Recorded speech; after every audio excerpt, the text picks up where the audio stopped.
नमस्कार दोस्तों, कैसे हैं आप सभी। मैं Sumit Kumar excellent point class में आपका फिर से एक बार स्वागत करता हूं।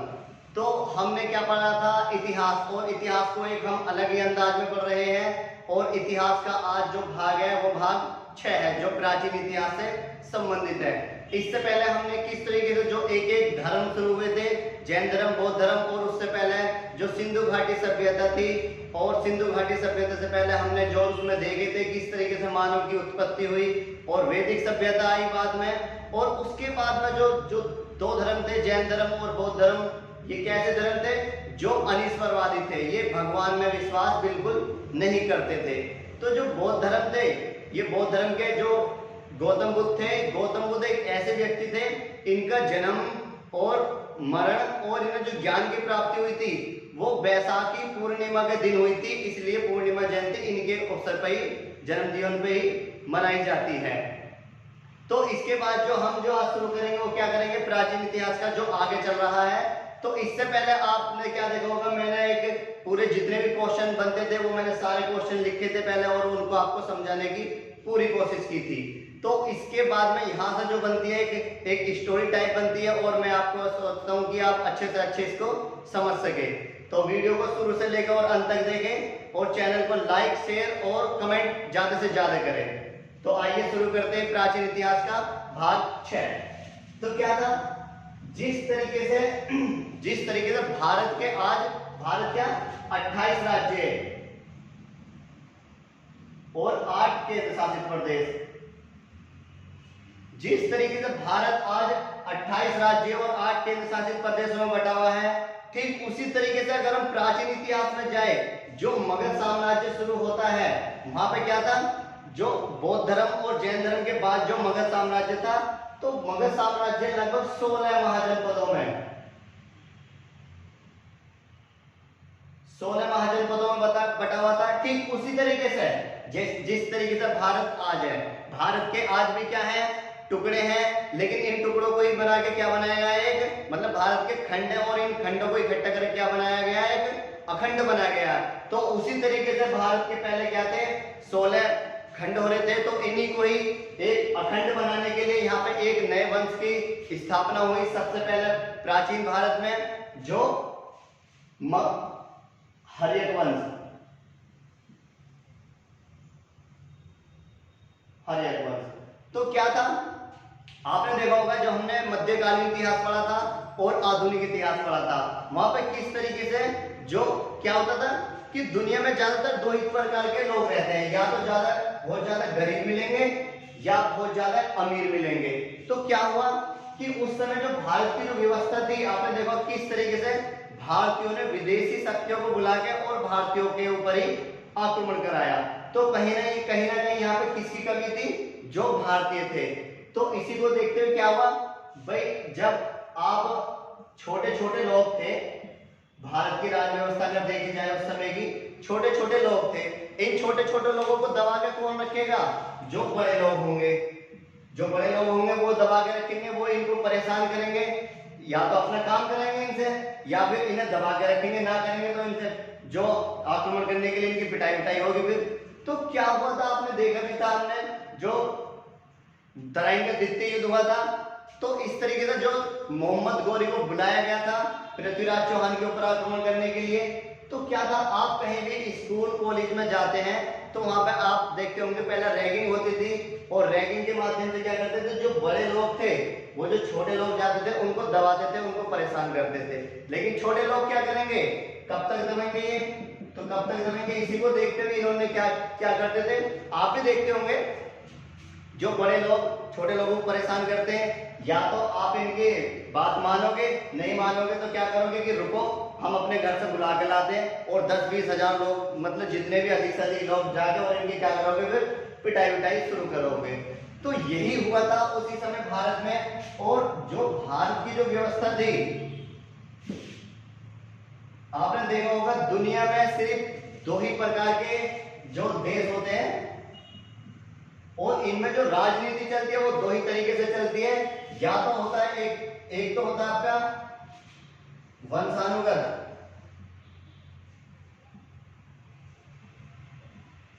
या राजतंत्र।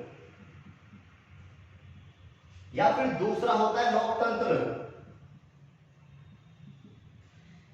या फिर गणतंत्र।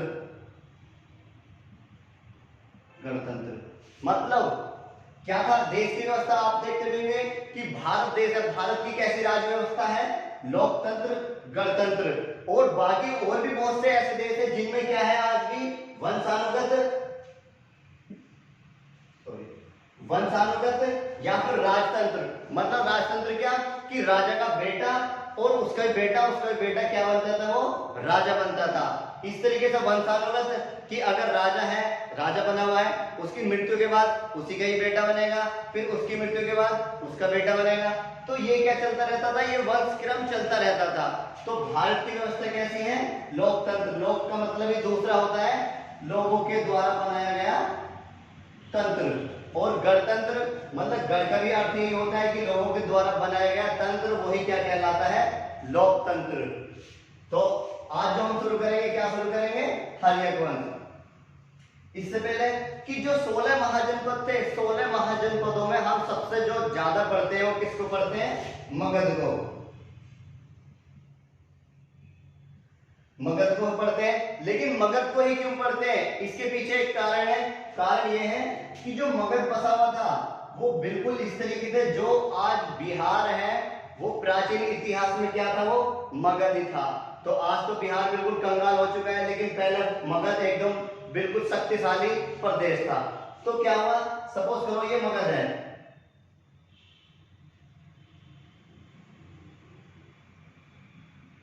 मगध। अब क्या था, मगध ही इतना, मगध ही क्यों पढ़ते हैं सबसे ज्यादा, मगध ही परिचित क्यों है। तो क्या था यहाँ पर कि मगध के अगर नीचे देखा जाए तो यहाँ पे बिल्कुल नीचे क्या था, विंध्याचल श्रेणी, विंध्याचल श्रेणी, और बिल्कुल दक्षिण में विंध्याचल श्रेणी। और इधर जाते हैं अगर हम पश्चिम की साइड में, और पश्चिम में यहाँ पे एक नदी बहती है जिसका नाम था सोन नदी, सोन नदी। और अगर देखा जाए तो इधर भी एक नदी बहती थी, चंपा नदी, चंपा नदी। और इसके ऊपर जो उत्तर में एक नदी और बहती थी जिसका नाम था गंगा नदी, गंगा नदी।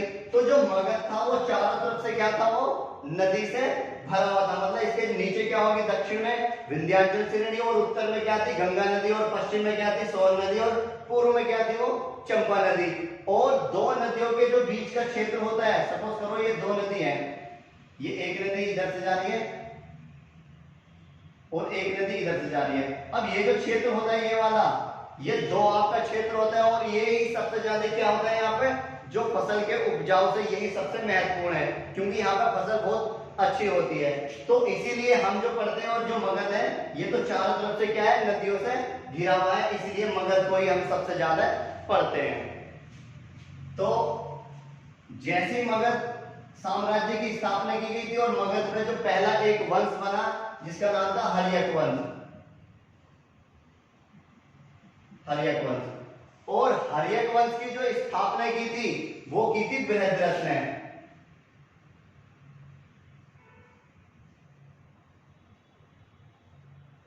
बृहद्रथ ने क्या किया, हर्यक वंश की स्थापना की। इसने सिर्फ नाम मात्र के लिए स्थापना की, लेकिन इसने ज्यादा कुछ किया नहीं। तो इसी का ही एक पुत्र था जरासंध, इसी का ही पुत्र था जरासंध। अब क्या हुआ कि आप महाभारत भी पढ़ते हैं, और महाभारत भी पढ़ते हैं, पढ़ते भी देखी भी है, और रामायण भी आपने। तो क्या हुआ था, जो जरासंध था, जरासंध की जो हत्या की थी श्री कृष्ण के कहने पर भीम ने की थी, श्री कृष्ण के कहने पर भीम ने की थी। ये बात कौन बताता है, इतिहास में भी लिखी हुई है और महाभारत में लिखी है। तो कहीं ना कहीं देखा जाता है कि महाभारत एकदम बिल्कुल सत्य थी। तो बृहद्रथ का पुत्र कौन था, जरासंध। और जरासंध की जो हत्या की थी वो किसने की थी, श्री कृष्ण के कहने पर भीम ने की थी। तो क्या हुआ यहाँ पर, और इसके बाद में बृहद्रथ के बाद में ही जो हर्यक वंश का एक जो सबसे शक्तिशाली और प्रतापी राजा जो बना, वो बना बिंबिसार। बिंबिसार। हर्यक वंश की स्थापना बृहद्रथ ने की थी, और बृहद्रथ का जो पुत्र था वो कौन था, जरासंध। और जरासंध की जो हत्या की श्री कृष्ण के कहने पर भीम ने की थी। अब बृहद्रथ के बाद जो गद्दी में बैठा बिंबिसार बैठा, और बिंबिसार क्या था, यही हर्यक वंश का वास्तविक संस्थापक था। इसी तरीके से आपने जैन धर्म देखा कि जैन धर्म में क्या था, जो जैन धर्म की स्थापना किसने की थी, लेकिन जो वास्तविक जो संस्थापक माने गए वो महावीर स्वामी माने गए। तो उसी तरीके से बृहद्रथ की जो हर्यक वंश की जो स्थापना की थी इसने की थी, लेकिन वास्तविक जो संस्थापक माना गया वो बिंबिसार को माना गया है। तो उस समय जो भारत के, मैंने बताया कि बहुत टुकड़े हो रहे थे, 16 महाजनपदों में बटा हुआ था, खंड खंड हो रहे थे। तो बिंबिसार ने क्या सोचा कि मुझे क्या करना है, ये जो भारत के अखंड हो रहे हैं, मतलब खंड हो रहे हैं, टुकड़े टुकड़े हो रहे हैं, मुझे क्या करना है, इसको बिल्कुल अखंड बनाना है, मतलब एक प्रदेश बनाना है। अब इसीलिए बिंबिसार ने दो तरह की यहाँ पे नीति चलाई हर्यक वंश मगध में, हर्यक वंश में। दो तरह की नीति क्या थी इसकी, पहली जो थी इसकी वैवाहिक पूर्ण, और दूसरी जो थी इसकी थी मैत्रीपूर्ण। ये दो तरह की नीति चलाई, वैवाहिक पूर्ण और मैत्रीपूर्ण।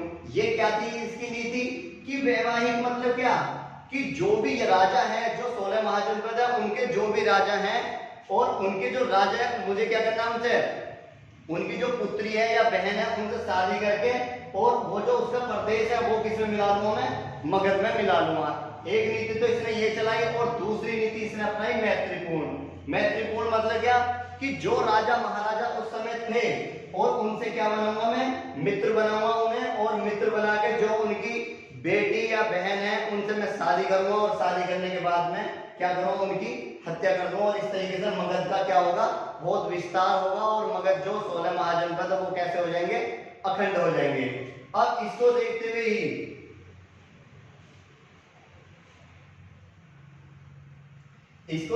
जो बिंबिसार था, बिंबिसार ने जो प्रथम विवाह किया था, पहला विवाह जो किया था, एक लिच्छवी देश पड़ता है,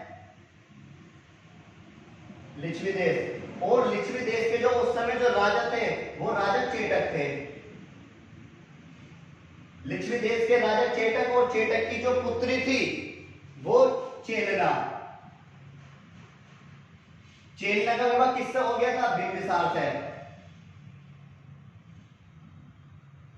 बिंबिसार का जो प्रथम विवाह हुआ था वो किससे हुआ था, लिच्छवी देश पड़ता है, लिच्छवी देश के जो राजा थे वो चेटक, और चेटक की जो बहन थी चेलना का पहला, बिंबिसार का प्रथम विवाह जो हुआ वो किससे हुआ, चेलना से।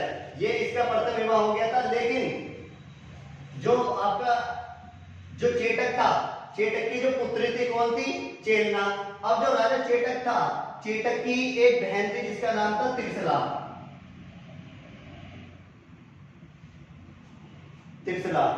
और त्रिशला थी। और त्रिशला कौन थी, ये त्रिशला वही थी जो हमने जैन धर्म पढ़ा था, और जैन धर्म में आपने देखा होगा जो महावीर स्वामी थे, महावीर स्वामी के रिलेशन में थी ये त्रिशला।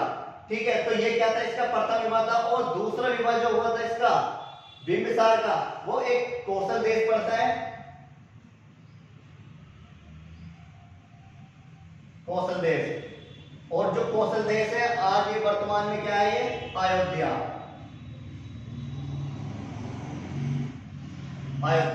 तो कौशल देश के जो उस समय राजा थे वो थे प्रसेनजित।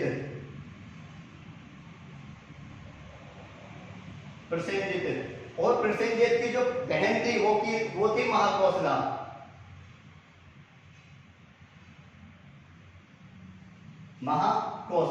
प्रसेनजित कौशल देश पड़ता है, और कौशल देश के जो राजा थे वो थे प्रसेनजित, और प्रसेनजित की जो बहन थी वो कौन थी, महाकौशला। और जो बिंबिसार था, बिंबिसार का दूसरा विवाह जो किससे हुआ था वो महाकौशला से। और ये त्रिशला वही है जिससे महावीर स्वामी की शादी हुई थी। तो यहाँ पर जो कौशला थी, कौशला का विवाह किससे हो गया था, यहाँ पर बिंबिसार से। अब होने के बाद में अब जो ये थे प्रसेनजित, और प्रसेनजित इनसे इतने खुश हो गए थे, इन्होंने क्या किया, यहाँ पर जो काशी थी, काशी नगर पड़ता है यहीं पे, ये अयोध्या में, इन्होंने क्या करा, जो काशी थी इसको दहेज में दे दिया, किसको, बिंबिसार को। और लगभग 1 लाख रुपए प्रतिवर्ष, 1 लाख रुपए प्रतिवर्ष देने का किसे वादा कर दिया, बिंबिसार को। किसने, प्रसेनजित ने।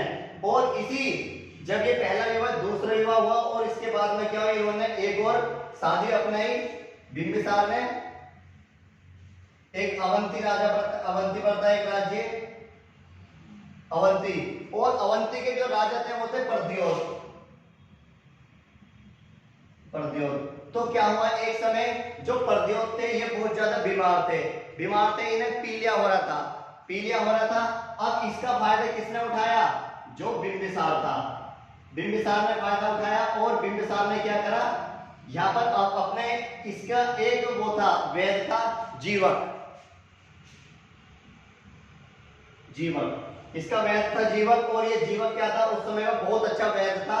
तो यहाँ पे बिंबिसार ने फायदा उठाया कि प्रद्योत बीमार है, अब जीवक को कहाँ भेज दिया, प्रद्योत को ठीक करने के लिए, और प्रद्योत यहाँ से क्या हो गया, ठीक हो गया।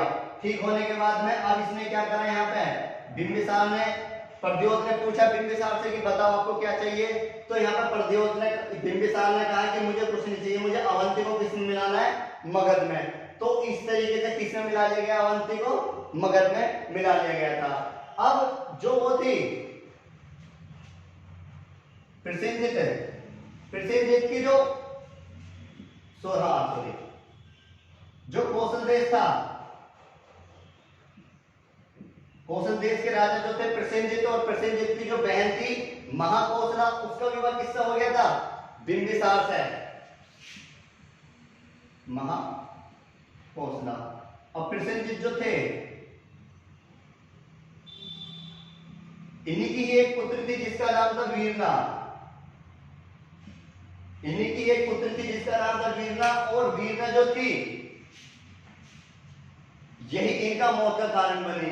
क्यों बनी, कि जो बिंबिसार थे, बिंबिसार का जो पहला विवाह हुआ था चेलना के साथ में, और इस चेलना के ही एक पुत्र हुआ जिसका नाम था अजातशत्रु।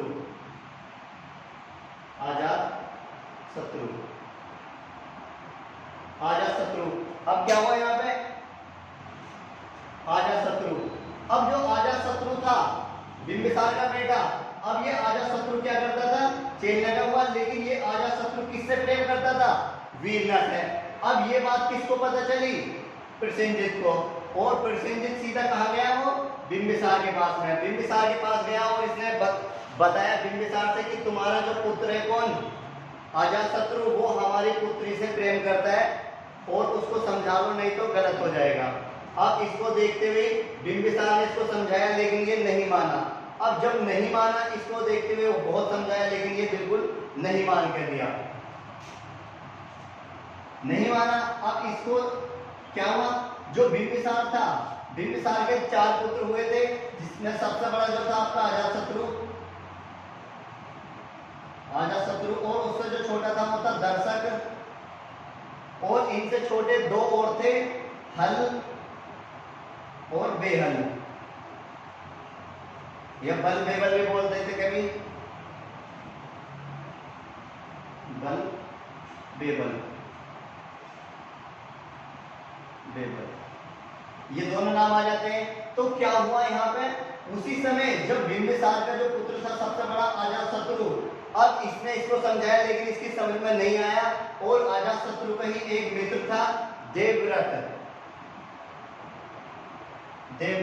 अब देवव्रत ने क्या किया, यहाँ पे जो अजातशत्रु था इसको भड़का दिया, क्योंकि उस समय जो बिंबिसार था ये बीमार हो रहा था। अब बिंबिसार बीमार था, तो यहाँ पे बिंबिसार ने पहले ही घोषणा कर दी थी कि मेरी मृत्यु के बाद जो गद्दी पे बैठेगा वो कौन बैठेगा, मेरा बड़ा पुत्र अजातशत्रु बैठेगा गद्दी पर। तो इसको इतना सबर नहीं हुआ, इसने वेट नहीं किया इसका बिल्कुल भी, और इसने क्या करा, जो इसका मित्र था देवव्रत ने इसको इतना भड़का दिया कि भाई देख, तेरे पिताजी तुझे गद्दी पर बिठाएंगे, जो दर्शक है इसे गद्दी पर बिठा देंगे, नहीं तो अपने पिताजी की क्या कर दे, हत्या कर दे। अब क्या बताते हैं, एक तो इतिहासकार बताते हैं, और दूसरा जैन, दोनों अलग अलग तरीके से बताते हैं। जो जैन ग्रंथ के अनुसार बताते हैं वो क्या बताते हैं कि जो बिंबिसार था, अजातशत्रु ने इसे मरने का बिल्कुल भी इंतजार नहीं किया, और अजातशत्रु ने क्या करा, इसको बंदी बनाकर कहां पर, जेल में बंद कर दिया। जैसे जेल में बंद किया, अब जो इसी की पत्नी थी और अजातशत्रु की मां थी चेलना, चेलना, चेलना भी कहाँ पे चली गई थी सेवा करने के लिए? बिंबिसार की जेल में ही चली गई यहाँ पर। अब हुआ यही, चेलना इसको समझाती थी अजातशत्रु को कि नहीं बेटा, तेरे पिताजी ऐसे नहीं है, तुझे किसी ने गलत भड़काया है, तेरे पिताजी बहुत अच्छे हैं। लेकिन इसकी समझ में आ भी गया था, आ गया, और इसने क्या किया कि तलवार, वो इसको जंजीर में बंद कर रखा था बिंबिसार को, तो इसने क्या किया, तलवार ली, मतलब कुल्हाड़ी ली, और कुल्हाड़ी को किसने कहा, अजातशत्रु ने, कि चलो पिताजी की जो हथकड़ियां उनको काटते हैं। तो कुल्हाड़ी लेके जैसे अजातशत्रु जा रहे थे जेल में बिंबिसार के पास में, अब बिंबिसार को पता चला कि आ रहा है मेरा बेटा अजातशत्रु और कुल्हाड़ी लेकर आज वो मेरी हत्या कर देगा। अब इसको सुनते हुए बिंबिसार ने क्या, वहां पे जेल में जहर मंगाया, और जहर मंगाया, और जैसी जगह कि अजातशत्रु पास में आ रहा है तो बिंबिसार ने क्या करा, जहर पी लिया, और जहर पीने के कारण क्या हो जाती है, यहाँ पे बिंबिसार की मृत्यु हो जाती है। ये कौन बताते हैं ये सारी घटना? जो जैन धर्म है उसके अनुसार ये सारी घटना बताते हैं कि जो बिंबिसार की जो मृत्यु हुई थी वो कैसे हुई थी, जहर पीने के कारण। लेकिन जो इतिहासकार बताते हैं वो ये बताते हैं कि जो अजातशत्रु था, अजातशत्रु ने अपने पिताजी की मृत्यु का इंतजार नहीं किया बिल्कुल भी, और इसने क्या करा, ली तलवार, और तलवार से एक रात गया और अपने पिताजी की यहाँ पे हत्या कर दी थी। तो इस तरीके से बिंबिसार की मृत्यु हुई। अब मैंने बताया जो वो थे, जो प्रसेनजित थे, प्रसेनजित की जो बहन थी महाकोसला, उसका विवाह किससे था, बिंबिसार से। वो प्रसेनजित की ही एक पुत्री थी जिसका नाम था वीरना। अब वीरना की शादी किससे होने वाली है, अजातशत्रु से। और जो अयोध्या था कौशल ने उसे को काशी दिया था दहेज में, और 1 लाख रुपए प्रतिवर्ष देने का वादा किया था। अब अजातशत्रु जाते हैं वीरना के पास में, किसके पास, प्रसेनजित के पास में, प्रसेनजित के पास जाते हैं और कहते हैं कि तुमने मेरे पिताजी से 1 लाख रुपए देने का वादा किया था और काशी को दहेज में दिया था। तो उसने कहा कि हाँ बोला था, लेकिन तुझे न मिलेगा कुछ भी, ना तो तुझे काशी मिलेगी, ना तुझे 1 लाख रुपए मिलेगा, और ना ही तुझे वीरना मिलेगी। तो यहाँ पर हुआ क्या, यहाँ पर अजातशत्रु ने प्रसेनजित की यहाँ पर हत्या कर दी, और जो वीरना थी, और वीरना से क्या कर ली, यहाँ पर इसने शादी कर ली। जैसी शादी की, अब ये वीरना जो थी, ये बताते कि प्राचीन इतिहास की सबसे वीरांगना महिला जो थी वो वीरना ही थी। इतनी वीरांगना थी, बहुत ही ज्यादा है। तो क्या हुआ, यहाँ पर अजातशत्रु से शादी कर ली इसने। लेकिन अब वीरना क्या कहती है कि आपके पिताजी बिंबिसार इन्होंने मगध पर राज किया, और आपके पास सोना वोना कुछ भी नहीं है। तो हुआ ये, यहाँ पे अजातशत्रु ने इसको समझाया कि सोना वोना जो था मेरे पिताजी ने, बिंबिसार ने किसको दे दिया, हल और बेहल को, और ये इन दोनों को कहां पर भगा दिया। अब चलता रहा इनके बीच में, लेकिन जो वीरना थी इसी की ही एक सहेली थी, इसी की फ्रेंड थी, जिसका नाम था पद्मावती।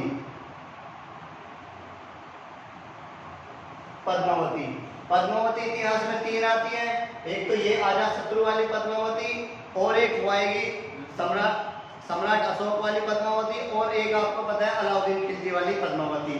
तो 3 पद्मावती आई हैं।